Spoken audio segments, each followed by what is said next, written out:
Hello everyone. I think we'll make a start. Welcome to today's live stream, the usual end of week. See what's going on in markets. We had the payrolls out. The US unemployment numbers came out just over an hour ago actually. I think they smashed expectations, didn't they? Let me just check. I'm sure it ended up being double what the expectations were. So the forecast was 170,000. And it came in 336,000 jobs added in September. So bit of volatility as usual. So as usual in this session, we'll take a look at just some of the big news announcements next week coming out in markets. Then we'll jump onto the charts, take a look at the major markets, indices, FX, what else? I can't even remember. Commodities, gold, silver, Bitcoin. And then if there's any stuff you want looking at, if you put it in the chat, we'll take a look at that as well. And I'm doing a special exclusive webinar on Thursday night. I'm going to give instructions how to join that if you want to. So it's Thursday night UK time, 7 p.m. Some of you might have seen it. I sent it out to the newsletter mailing list this week, but I'll talk about that in this preamble. Anyway, let's get the risk warning done. This presentation is only for educational purposes. It does not contain and should not be construed as containing investment advice or an investment recommendation or an offer of or solicitation for a transaction in any financial instrument. David Jones accepts no responsibility for any use that may be made of these comments and for any consequences that result. You should consider whether you understand how spread bets, CFDs, foreign exchange work and whether you can afford to take the high risk of losing your money. Trading is risky. Right, so next week, the big one next week is Wednesday evening UK time, the US Fed minutes. Bound to be closely watched. What does the US Central Bank think about the state of the US economy with regards to inflation and stuff like that? Will there be any hints in there about the direction of interest rates in the short to medium term? So that'll be a big one. That's the big one for me for next week. We also have on Thursday, US inflation data comes out, consumer inflation. That'll be interesting. Is inflation, is it continuing to drop? Have things changed? And on Friday, we have China consumer price inflation. So let's see what that's like. But Wednesday evening is the big one. I'll whiz through some of the usual stuff I do because I want to get to talking about this webinar. I do a trading course. You can see the details on the website. There's a medium-term trading approach. There's a short-term trading approach. There's lots of support around that. There's a WhatsApp group as well. I did open trading back from November to the end of January last year with a actual account with £4,000 in. Closed profits was £2,200. If you go to the website, you see the breakdown of all the trades I did in that account. The reason I do this, there's a lot of terrible trading courses out there. I think if you're going to talk about trading and teach people about trading, you need to show you actually know what you're doing. That was the reason for doing that. I did it again from May, June, July. Talked about it a bit in these live streams over that period. You can go back and look at that. £5,000 account this time. Closed profits in that period was £3,116. So again, to establish credibility. The WhatsApp group I run, I've opened this up to anybody now. It used to be just for people who've done on the course. It's a daily update from me, markets I'm watching, trades I've got going, what I think of them, and any questions that come in throughout the day. I'm always willing to give my opinion. I don't have all the answers, but I've been doing this for a long time. So if you want to join the WhatsApp group, if you want to join for a month and try it, you can. It's normally £50 a month.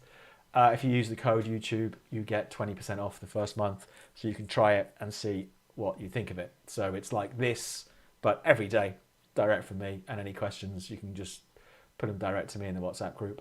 All that, that's what it looks like. All that information is on the website. Trustpilot reviews, there's a newsletter that I send out when I can remember. That's free of charge. You can sign up from the website. Go to the website, davidjonestrading.co.uk. Right. Oh, that's duplicated for some reason. There's the website, blah, blah, blah. So all this information is in the description. But next Thursday, so that's 6 days time, I'm going to do a webinar on Thursday evening at 7 o'clock UK time. It's open to everybody, but to get an invite to the webinar, you've got to pick your brains and send me an email with the answer to this question, because I'm doing a bit of research for something else, a new project that I am doing. And I've had some really interesting answers. So for those of you who've registered already, because I sent it out to the newsletter list earlier this week, thanks for it. I had much bigger response than I thought I was going to get, which is good. But, we know that we know that 70% of people lose when it comes to trading. So if you could wave a magic wand and fix just one major challenge that you continue to face your trading, what would that be? You don't need to write chapter and verse. You can write chapter and verse if you want to. I've had answers such as not to panic when I'm in profit. And interestingly, lots of the answers have been psychological. It's psychological challenges that people have when trading. So not so much to do with technique, but more to do with our own trading psychology. So I'll definitely talk about some of this stuff in Thursday's webinar. I'm just looking at some of the answers now. So for example, trading psychology, actually pulling the trigger and taking the trade. Someone said, I would like to be able to fix my ability to handle losses and then being able to persevere with my trading, even though I've had some losing streaks. When I want to enter, I'm scared that it's too late, so I end up missing the trade. But when I look at the trade later, it would have turned out okay. So again, these are all psychological challenges with trading. So that's the thing. So have a think about that. If you want to get invited to the webinar, if you could wave a magic wand and fix just one major challenge, what would that be? Drop me an email, dj@davidjonestrading.co.uk. The link and all the stuff is in the description to this video, and I will send you an invite. I've not got around to sending any invites yet. The webinar is going ahead on Thursday. I'm going to go through all the emails and send out the invitation, the link, earlier next week. So if you do email me, but you don't hear back for a couple of days, don't worry. I'm not just trying to grab a load of email addresses. This webinar will be happening, and I'll send the link out earlier this week. Okay, so that's that. That's all that. Let's jump into the markets, I think. Hold on a sec. Let's leave that up there to remind me to mention it at the end. Okay, so we've had these payrolls out. I've got a mix of trades on at the moment. As usual, quite a bit of volatility. Let's look at the moves. I mean, that's the NASDAQ. It's a big old move. I'm long the NASDAQ at the moment from earlier in the week. So the NASDAQ dropped 200 points, almost in a straight line, in the first 5 minutes following the release. So I wonder why they're doing that. Let's think, what's the reason? Why is the market going down? Because the jobs numbers were good. I don't know. I haven't read them in any more detail. I'm sure somebody in the comments will have the answer to that. But interesting that the market, that got knocked back. Dollar index went the other way. Surged higher. Surged about 50, 60 points on the number. What did gold do? I'm guessing it got knocked and it's come all the way back. So gold has been the headless chicken market of the day. So sells off about $10 on the payrolls release and comes back on it. Okay, let's have a look at things in a bit more detail. Let's have a look at some of the dailies. So I went long the NASDAQ this week. So I'm long the NASDAQ from, I can't remember when, I think it was down here, in here somewhere. So I'm about break even, slightly up on the NASDAQ at the moment. And I thought it was interesting. We have had this trend for this year in the stock market. 6th of Jan lows. There we go. Looks like that. The market has drifted through that trend over the last couple of weeks or so. But we're holding above this previous low. So I think that's interesting. This 14,200 level, I think, is an interesting one on the NASDAQ. And I put it, I think, in the WhatsApp group at the beginning of the week. The market to watch for me this week. Stock markets, I think, were the interesting ones. Are we going to see the start of the reversal?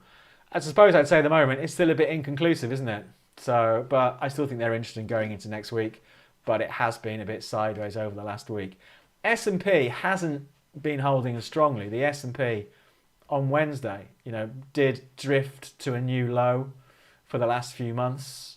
Still under some pressure. Our trend in the S&P looks like that. So this is me on the NASDAQ trade, giving the markets one last chance to get back into this trend. So I never believe the first break. I always want to give it a chance. So let's see. let's see what happens. But I think, if the likes of the S&P start to slip a bit lower next week, again below, excuse me, the lows for this week, it does look like this slide from the highs is continuing. So are we seeing a reversal? If we go back on the S&P to here in February, early Feb, it went from 42 down to 38. So we lost 400 points then. And that's pretty much what it's done now. It's gone from 46 down to 42. So in percentage terms, the drop is a bit smaller this time round. In points terms, it is still the same. So let's see what happens with that. So it's the same size in terms of points as the biggest sell-off that we've had this year.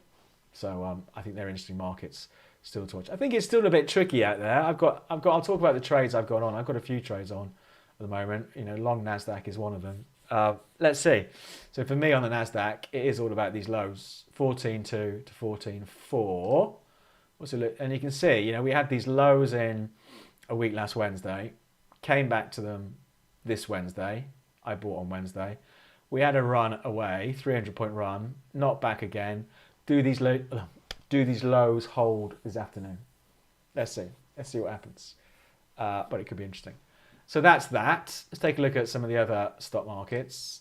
So the DAX, the German DAX, sort of doing its own thing a bit, I suppose, but continuing the slide from the late July highs. Broke quite a big support level on the DAX. It traded this week to the lows since March. So 6-month low on the German market after a lot of sideways stuff going on.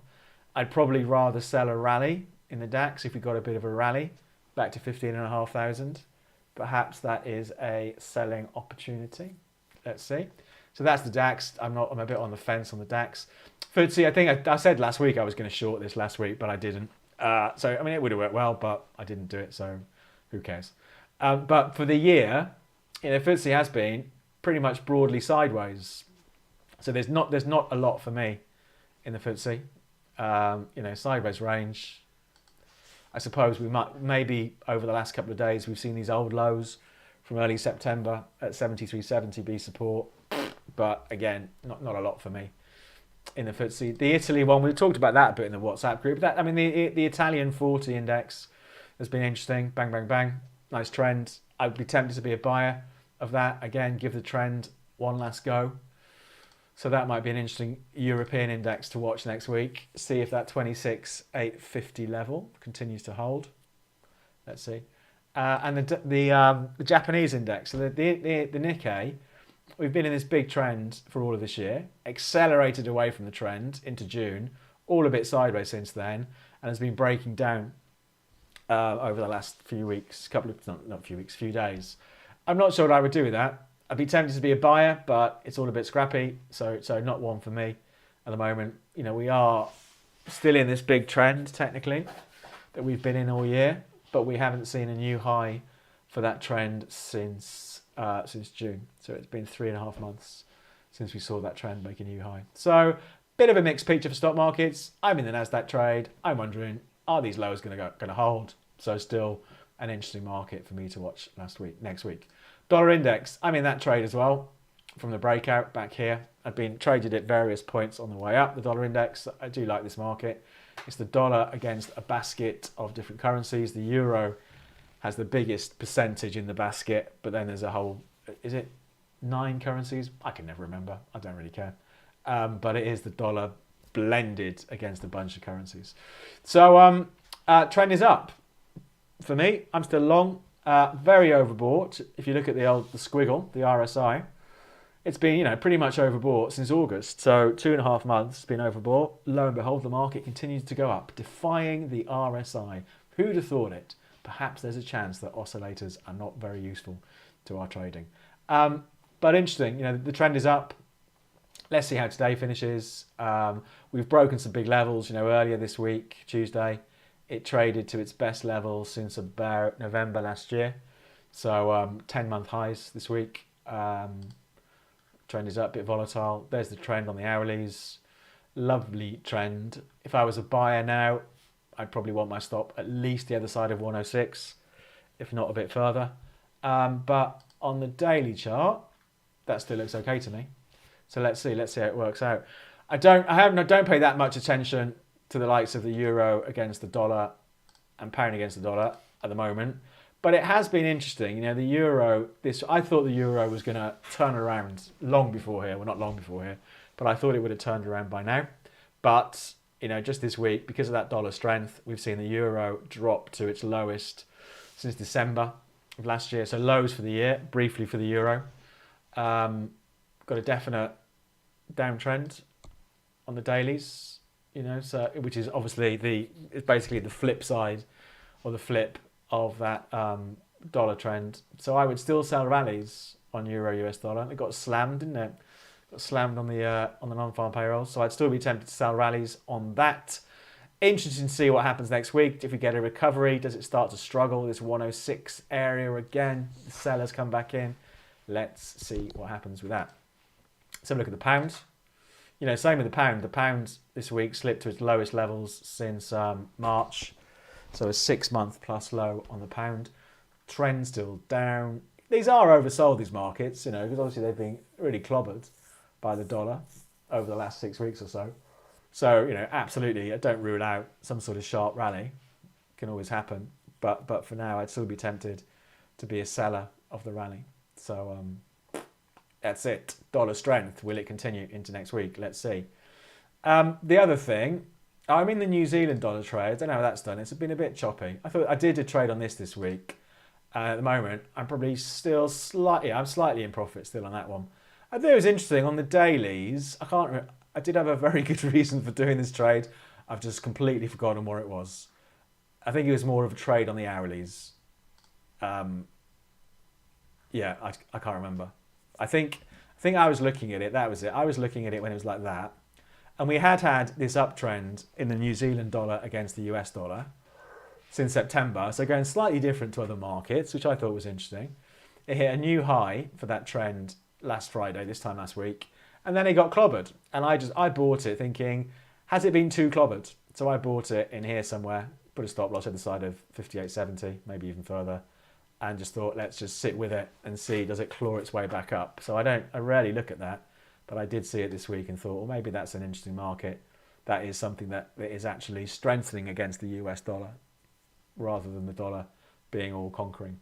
I got this market completely wrong this week. I got stopped out of oil. So I did think, where were we? If we go back to the beginning of the week, which would have been in here somewhere, I was really looking for this trend to continue in oil. You know, it hit 95. So I bought in, I can't remember where I bought in, 90 something with a stop below 88. And it has absolutely just gone clunk this week. So that's a big sell-off in oil. And it's still, you know, it's still selling off now. So we're now below 82. So the price of oil has lost $13 in the space of about 8 days. So it was doing well on the way up. And now it's been clobbered. So what's that? 13. So it's lost pretty much 13% in the last 8 days or so. So I thought that's interesting.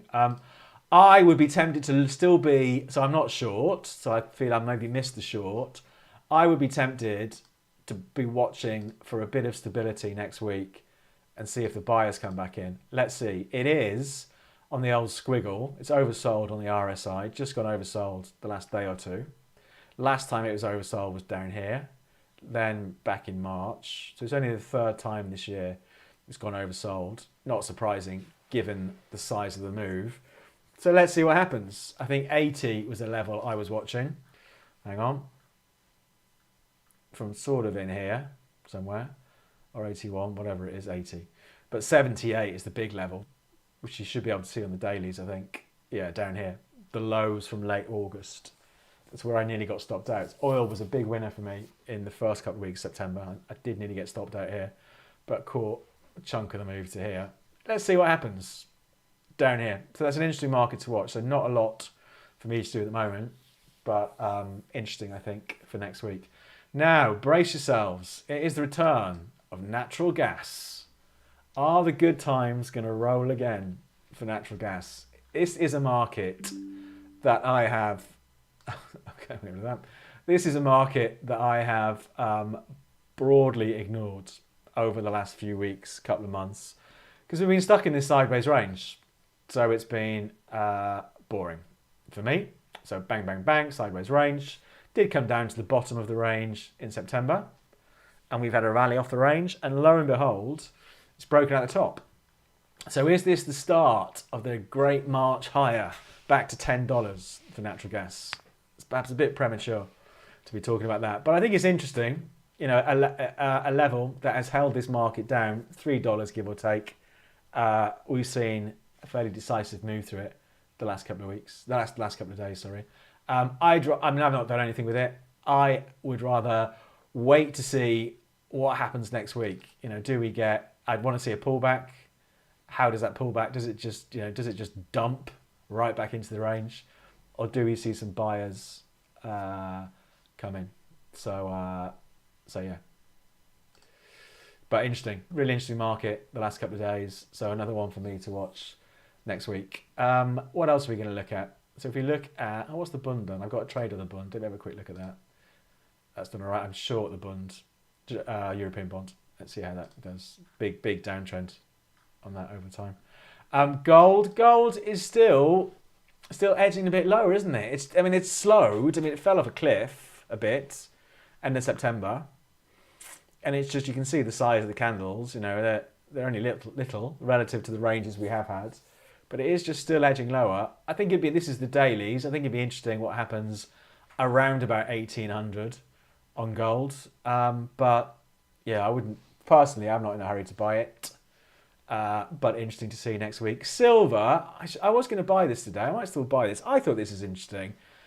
It's one of these moves that the trend line is broken. So from a textbook point of view, the trend is over.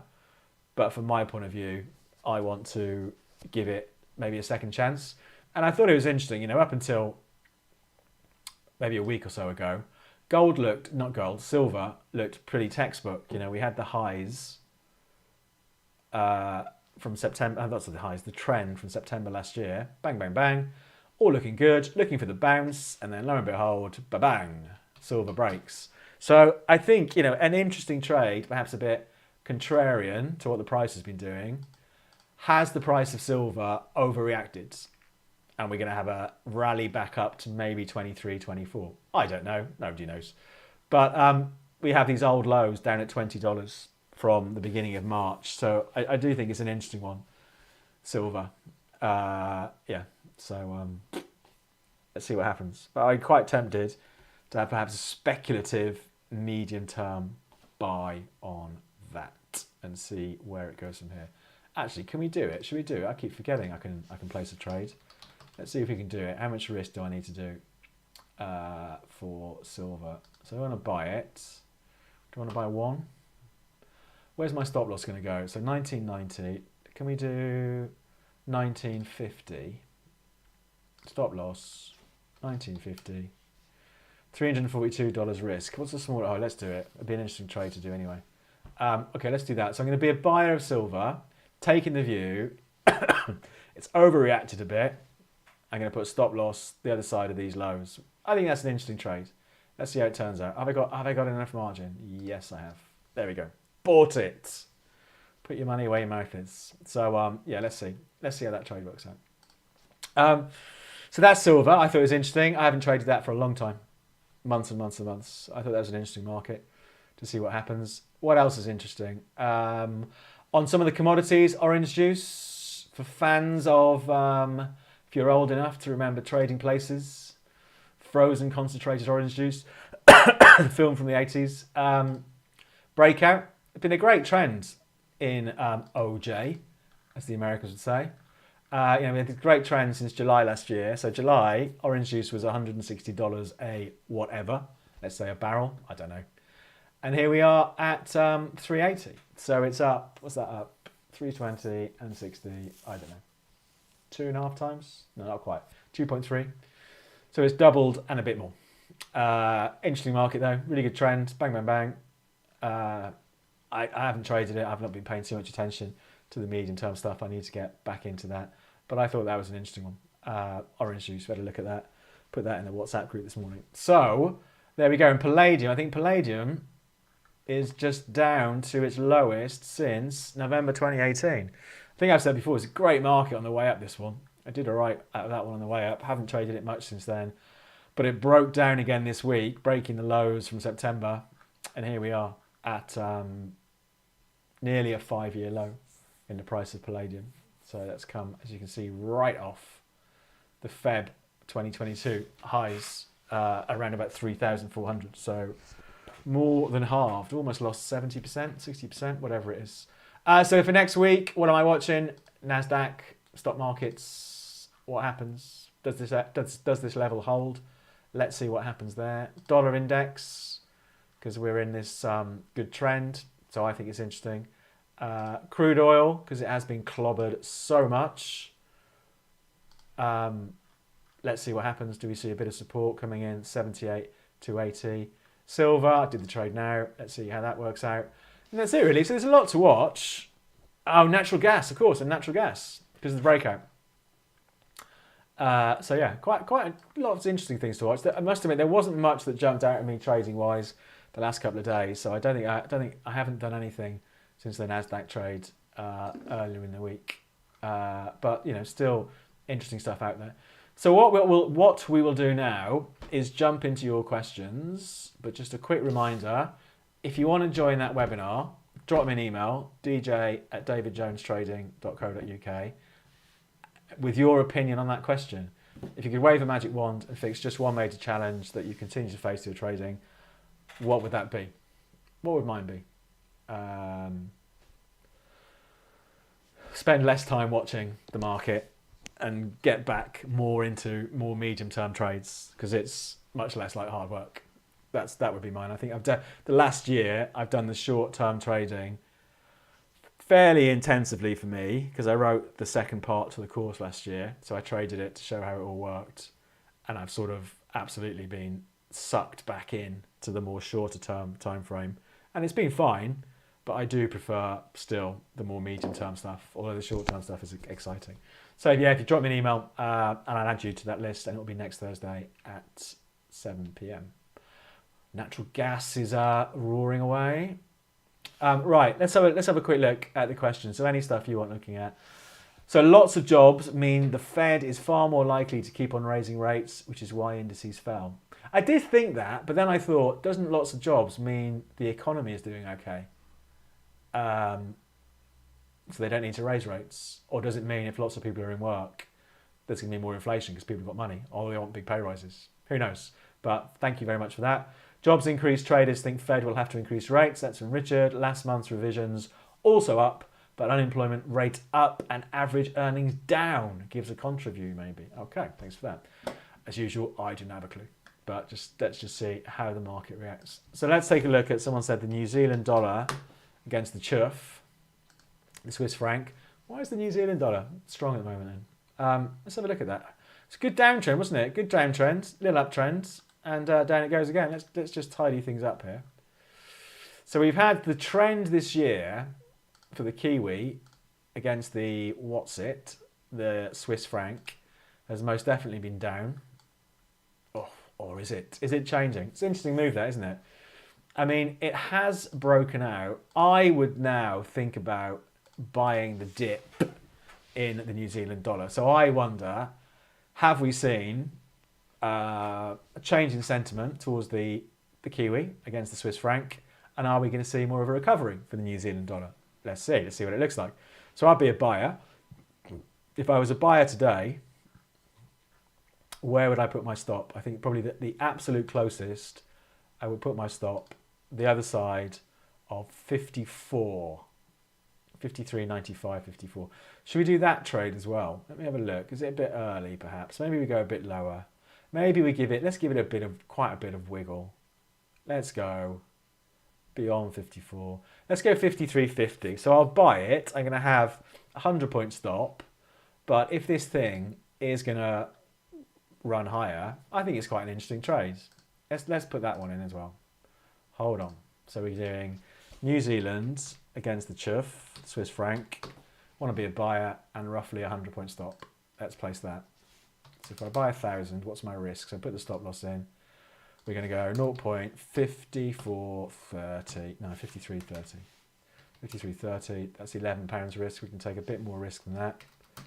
Okay, 15 grand. Have I got enough margin? So we're going to buy 15,000. Blah blah blah. 100-point stop. Risk is 170 quid. Okay, let's go. Right, we've done that. Oh, the silver's in profit already. Look at that. $27 profit in silver already. So let's see how that Kiwi trade works out. But I think that's an interesting one, that. So thanks for flagging that one up. See what that looks like over the next week or so, assuming the trade is still running. What are your thoughts on Metro Bank in the UK and Contagion? Right, I am a customer of Metro Bank for a business account. And there's a lot of news this morning. Not necessarily saying they're in trouble, but their shares have dropped sharply because it needs to bolster its balance sheet. It's seeking to raise millions to bolster its finances. Metro Bank, I think, has always been a bit of a high street disruptor bank in the UK, hasn't it? Taking on the big banks, very admirable.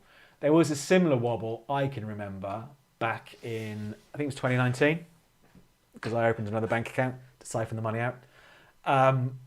So I don't think it's a bigger banking story. I think it's a Metro Bank story. Is what I think. And you are protected, aren't you? You have the first £85,000, I think, in the UK is protected with that guarantee. So I do wonder if perhaps some of the papers, papers love a bit of doom and gloom, don't they? So there's a big story in the Times business section today. Let's see what happens. But I don't think, famous last words, that has an impact for the wider banking sector. I think it is quite focused on plucky old Metro Bank. So let's see. The ASX 200, that is the Australian, isn't it? Australia 200 market. Looks a bit boring, doesn't it? I'd be a buyer, actually. Is that a daily chart?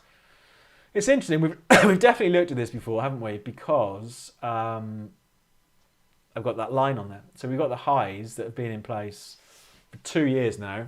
The summer of 2021. Once again, ran out of steam up there. It's all a bit sideways, isn't it?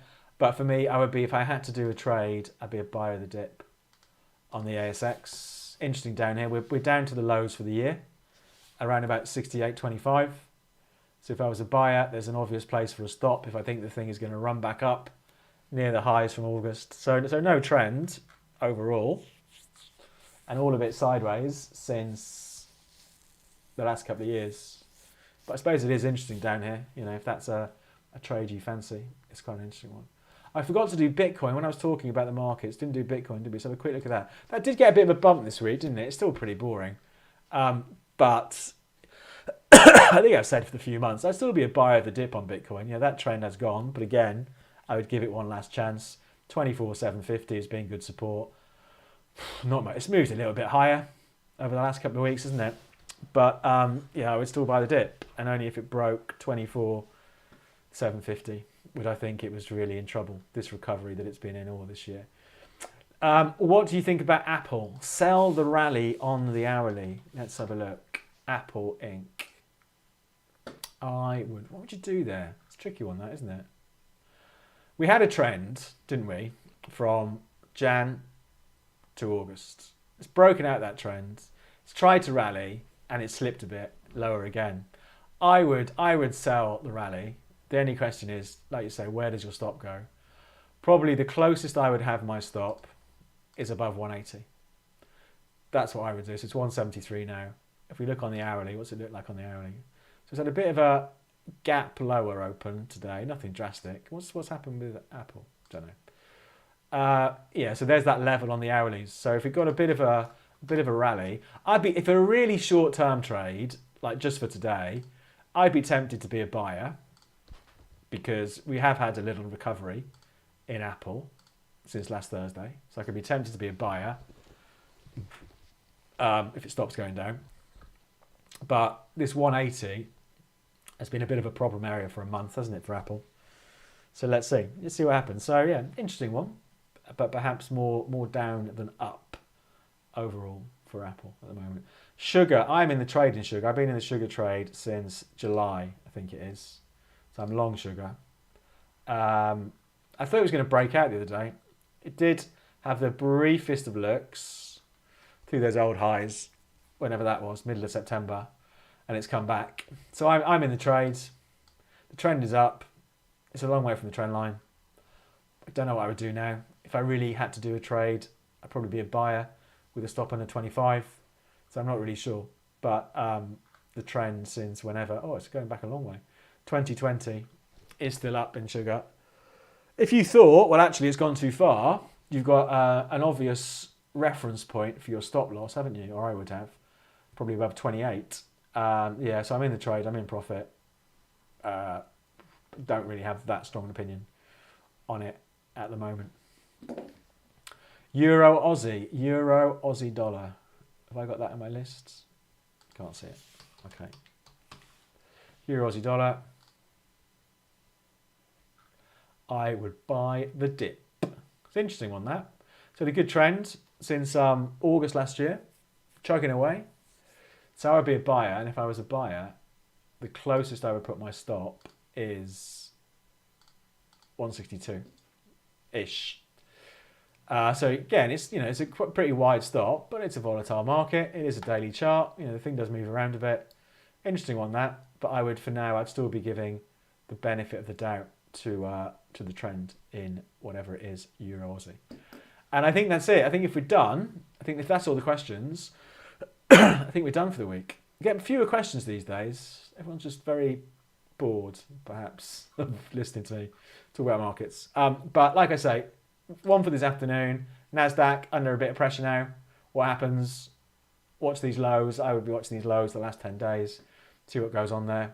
I think that's interesting. Natural gas for next week because of the breakout. That's interesting. Dollar index because the trend is most definitely still up in the dollar index. Oil because it's got absolutely clobbered the last 8 days or so. And silver. We did a little trade on silver. How's that doing? Up $33 so far. The New Zealand Swiss is down $6. So I have at least made $25 in the last 40 minutes. So it's been worth my while turning up. And we'll wrap it up there. So I'll do it all next week again. Don't forget, if you want to come to that webinar on next Thursday, just send me an email with your answer to that question. And I'll send you the link to the webinar next week. And it'll run for about an hour. I think there's like I say, I'm surprised. I think there might be perhaps 50 plus people on it. We'll see how many people turn up. But if you do that, we'll do it next week. Okay, someone's just asked quickly about PayPal. Let's have a quick look at PayPal. It was in a downtrend, wasn't it? I think, from memory. Down again today. I mean, that is just cratering at the moment, PayPal, isn't it? So the trend is down. The trend has been down. It was $300 a share, and here we are at 56. New lows for the lowest it's been since money was invented. No, lowest since 2017. 6-year lows on PayPal. Trend still down. I would be looking to sell rallies. Right, so there's the webinar thing. We'll do it all again next Friday.